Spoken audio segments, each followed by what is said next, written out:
ओम गृहदेवाय नमः।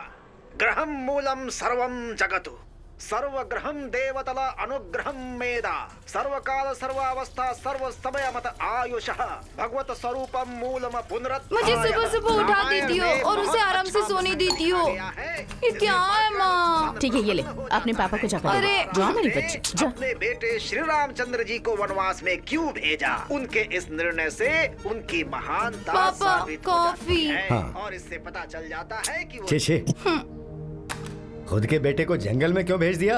क्या हुआ जी? ज्ञान ही तो दे रहे हैं वो। क्या ये ज्ञान है क्या? खुद के बेटे को कोई जंगल में भेज सकता है क्या? मैं तो चौखट भी पार ना करने दूं। अरे रे रे रे, उस सब बातों से हमें क्या है जी? वो जो अच्छी बातें बता रहे हैं वो सुनिए ना आप। अच्छी बातें दूसरे चैनल में भी आती हैं, वो देखने चाहिए ना। अच्छा जाने दीजिए, भगवान की कथा दिखा रहे हैं, कम से कम ये तो देख लीजिए। हाँ ठीक है, मैं जाकर बुक्स लेकर आती हूँ माँ। जल्दी आ जाना। ये भी शुरू हो गया। मैं देखता हूँ। बाप रे, अरे रे रे, मेरे सन की स्लीप को सन डिस्टर्ब कर रहा है। नेवर। क्या हुआ जी? क्यों चुप चुप, छोटा बच्चा सो रहा है और तुम इस तरह से चिल्ला रही हो। छोटा तो बच्चा? और क्या? सुबह हो गई है, उठाइए हे, उसे। जितना लेट उठेगा उतना ही स्वस्थ रहेगा ना वो। तुम्हारे बेटे ने कहा क्या? हाँ? अरे गुना,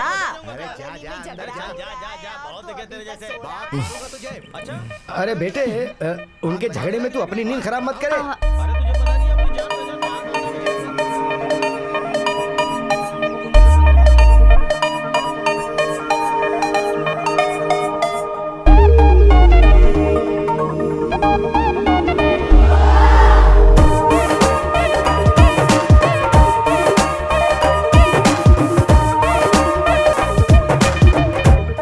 चल बहुत हो गया, मुंह बंद कर और जा। तुझे देख लूंगा मैं। क्या देखेगा रे? मेरा सिर फोड़ेगा क्या?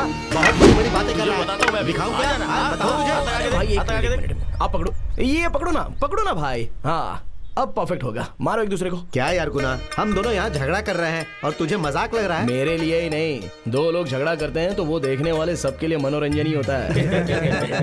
चलो ठीक है, वैसे ये झगड़ा वगड़ा किस लिए भाई? है गुना, तुझे तो पता है ना मैंने बचपन से कितनी मेहनत की है, कितनी मेहनत करके इसे पढ़ाया लिखाया, इसकी शादी कितनी मुश्किल से की। अब इस घर में मैंने 2 कदम, सिर्फ 2 कदम ज्यादा मांगा तो ये उसके लिए कह रहा है कि मैं तुझे मार डालूंगा, काट डालूंगा। सिर्फ वही नहीं, मैंने भी मेहनत की है। क्या मेहनत की है? ओके ओके, समझ में आ गया, मतलब जायदाद के लिए झगड़ा हो रहा है।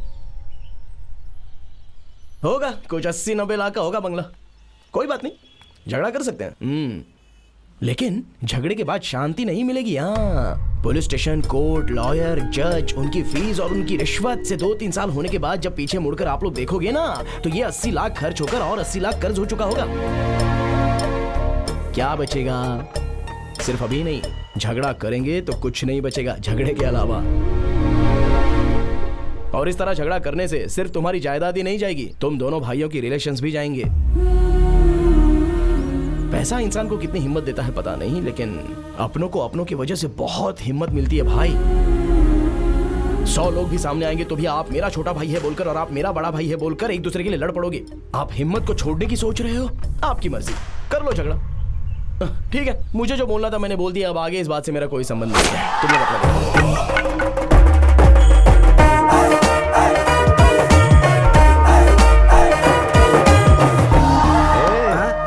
मेरा बेटा है वो, सुपर है ना? अंकल, गुना में बहुत गुण है। ये कॉलोनी के कंपाउंड जैसा, बाहर के झगड़े को अंदर नहीं आने देता और अंदर के झगड़ों को बाहर नहीं जाने देता। सही बोला ना अंकल? हाँ, तुम मुझे पसंद ठीक आए, है जाओ। अंकल।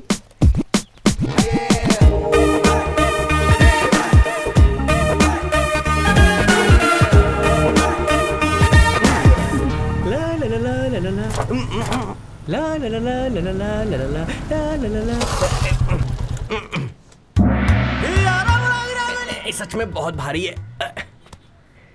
ए बुढ़िया, सुबह सुबह पानी क्यों खा रही हो? तेरी तो बुढ़िया मुझे बदुआ दे रही है। तेरी तो अरे छोड़ यार, अरे भाई क्या कर रहा है? बुढ़ी औरत है। अरे ये बुढ़िया मुझे बदुआ दे रही थी यार। तू इसको मारेगा तो तुझे बदुआ लगेगी। ये बीच में आ गया वरना तेरा आज खून हो जाता। बुढ़िया बदुआ देगी मुझे। अरे दादी, वैसे तुम भी पान खाना छोड़कर थोड़ा खाना तो खा सकती हो ना। वो तो सिर्फ पान खाती है, ये लोग तुझे खाने वाले हैं।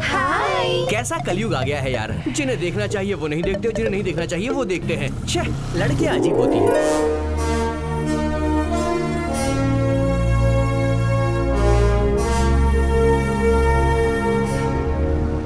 नमस्ते सर। नमस्ते नमस्ते। घर से मैं बन ठन के निकलता हूँ, लेकिन फैक्ट्री में आने के बाद सब गंदा हो जाता है। क्या मुसीबत है। काश अच्छी जगह काम करता मैं। वो पत्थर कटिंग के लिए भेजने को कहा था, क्यों नहीं भेजा? हाँ? जा जाके पहले वो काम कर। क्यों गुना, मार्किंग हो गई क्या? हाँ हो गई सर। कल वहाँ जाके पत्थर सेलेक्ट कर लेना, चाइना एक्सपोर्ट करना है। सर वो 2 दिन में नहीं आ पाऊंगा सर। काम के लिए बोले तो 2 दिन के लिए गायब हो जा रहे हो। जी वो मेरा बीटेक का एग्जाम है सर। तेरा एग्जाम मुझे पता है, 2 साल से देख रहा हूँ। वैसे भी एग्जाम पास करके तू करेगा क्या?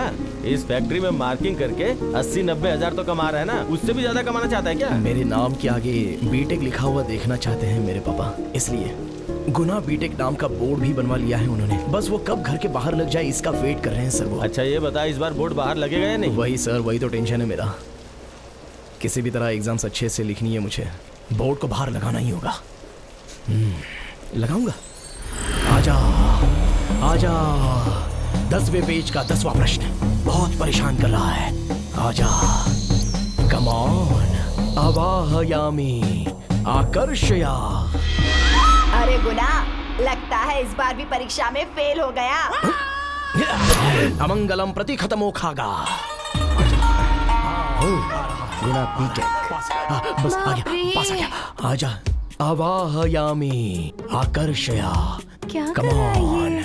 अभी आजा। दिखाती हूँ इसे। आ गया, मुझे पता है। ये क्या पूजा कर रहे हो शत्रु क्या? हमें डिस्टर्ब करने के लिए ट्राई कर रहे हैं। हमें फोकस से हटना नहीं चाहिए। माँ, इसे अंदर बुलाओ। अरे जा जा। रे। अवाहयामी। आराम से जाना और डिग्री लेके आना। ये ले बेटा hall ticket. I want BTech certificate. Thank you papa. अरे ऐसी क्यों देख रही हो, सामने आओ। नहीं नहीं, मैं नहीं आऊंगी। पिछले साल तेरे साथ आई थी, इसलिए तू फेल हो गया। ऐसा कहकर तेरे पापा ने 3 महीने मुझसे बात नहीं की थी। मैं नहीं आऊंगी। कम से कम तुम तो आओ। मुझे छोड़ दो प्लीज। माँ से तो बात करना बंद कर दिया था, मुझे तो मारा था। कम से कम आप तो सामने आओ। मेरे सामने आने में कोई आपत्ति तो नहीं है, पर मर्दों का सामने आना अच्छा नहीं होता, इसलिए कोई और सामने आए तो अच्छा होगा ना। इतना डरा दिया क्या पापा सबको आपने? मैंने कहाँ डराया, वो खुद डरे हुए हैं। वैसे भी किसी के सामने आने से क्या है, तुम्हारे सामने आने के लिए उनकी किस्मत होनी चाहिए। नहीं, जिनकी किस्मत है वही तुम्हारे सामने आएंगे। तुम जाओ बेटा, पास हो जाओ। All the best. थैंक्स माँ। Good luck. अरे ये तो यहाँ आ रहा है। इसकी शक्ल देख ली तो एग्जाम ठीक से नहीं दे पाऊंगा। एग्जाम के सेंटर तक भी नहीं पहुंचूंगा। मुझे डायरेक्शन बदलना होगा।